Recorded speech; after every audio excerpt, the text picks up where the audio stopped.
Le racisme est-il une maladie mentale? Vous avez été plusieurs à me notifier ça dans les dernières vidéos.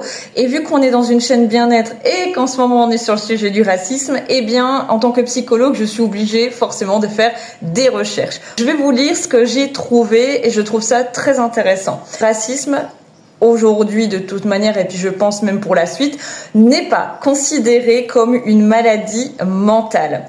Il s'agit d'un comportement socialement appris, influencé par des facteurs culturels, historiques et sociaux.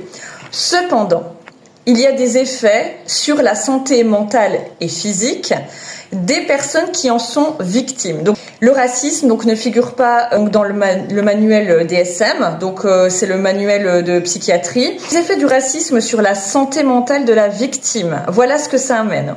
Psychologiquement, de l'anxiété, de la dépression, de l'irritabilité et des comportements d'évitement. Biologiquement, des réactions inflammatoires, de l'hypertension et des troubles cardiovasculaires. Cognitivement, des altérations des fonctions mnésiques et cognitifs. Donc cognitif, c'est tout ce qui est au niveau de la mémoire. Donc chez les enfants et les adolescents, l'exposition au racisme est associée à une augmentation des troubles de l'attention, de la dépression et de la consommation de substances. C'est hyper intéressant de pouvoir voir déjà les conséquences de ce que ça amène. Il est essentiel de reconnaître ces impacts pour mettre en place des politiques de santé publique et des interventions cliniques adaptées. Ça, c'est le premier point. Maintenant, écoutez bien la suite.